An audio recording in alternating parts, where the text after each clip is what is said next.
मुझे एक बीमारी है और ये मुझे 5 साल से है। पहले टाइम तो मैं बहुत हिम्मत से काम की। डॉक्टर ने ये भी बोला था कि मैं 2 महीने से ज्यादा नहीं टिक पाऊंगी।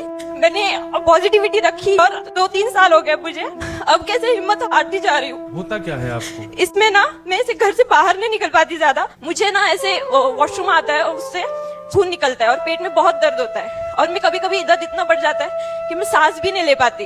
इतनी तकलीफ होती है मुझे। तो मैं ऐसा क्या करूं जिसमें मेरे पॉजिटिविटी बढ़े और मैं जीने की हिम्मत रखूं। आपको हम एक ठाकुर जी का नाम बता देते हैं, विशोक श्री विष्णु। बोलिए, विशोक विशोक श्री विष्णु। विष्णु इसका अर्थ है, विशोक एक लोक है, भगवान ने लोक बनाया विशोक, जिसका अर्थ यह है कि वहाँ पर किसी को शोक नहीं होता। तो ठाकुर जी ने ये विशोक लोक बनाया है, वहाँ किसी को शोक नहीं होता।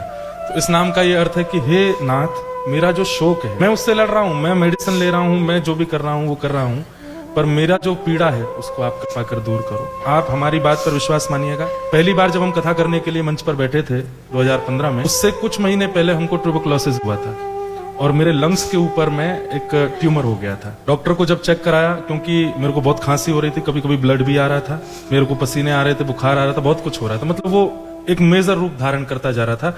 जस्ट बिफोर मेरी पहली कथा से 1-1.5 महीना पहले, तो उस समय पर जब डॉक्टर को दिखाया तो डॉक्टरों ने स्पष्ट हमारे पिताजी को बोला, कथा तो जीवन में कराना नहीं, क्योंकि ये प्रेशर सहन नहीं कर पाएगा। कथा करने वाले को बोलना पड़ता है, बार बार बोलता रहेगा, बिना पानी पिए श्वास लेकर के बोलो, और श्वास और पानी अगर मात्रा में नहीं मिला तो इसको कभी भी कोलैप्स हो सकता है। उस पीरियड में इस नाम और नारायण कवच, ये 2 चीज ऐसी थी जिनका मैंने आश्रय लिया और मैं इतने विश्वास के साथ था ठाकुर जी के साथ कि वो मेरा शोक दूर करेंगे। जो पीड़ा सालों में ठीक होनी थी वो महीनों में नहीं, वो केवल 22 दिन में ठीक हो गई। तो अब आपको करना क्या है, ये कोई प्रारब्ध है हमारा कि हमको ये पीड़ा है। मैं यही सोचती हूँ कि मैंने कभी किसी का बुरा नहीं चाहा, नहीं, आप दिल ने किसी का बुरा भी हो कर भी नहीं गया। सकते, कभी कुछ बुरा है भी नहीं, ये कोई जीवन का प्रारब्ध है, आ गया है। हारना नहीं है सबसे पहली बात तो अपने विल पावर को। ये रघु पांडुरंग भगवान सब अच्छा करेंगे, रोज हंसा करो, रोना नहीं, अभी हंसो, हाँ हंसो कि सब, और आप सबसे स्पेशल हो। तो इसमें करना क्या है, रोज प्रसन्न रहिए, विशोक श्री विष्णु ये जपते रहिए और रोज रात को सोने से पहले नारायण कवच सुनना है आपको। YouTube पर चला दीजिए, बैठ करके लंबी सांस लेना है और ये विचार करो मेरे अंदर ठाकुर जी बैठे हो, नारायण कवच सुनो। मैं अहिल्यानगर अगले साल अप्रैल में फिर आ रहा हूँ, मेरी कथा है 14 अप्रैल को वो कथा पूरी होगी, मतलब ठीक 1 साल बाद आ रहा हूँ, आपसे मिलूंगा।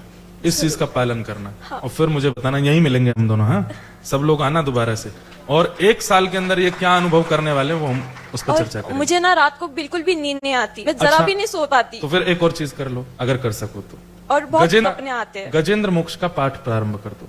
गजेंद्र, हाँ, श्रीमद् भागवत में गजेंद्र मोक्ष है, उसके लिए कहा जाता है द्विस्वप्न नाश है। जो दुष्स्वप्न होते हैं वो नष्ट होते हैं।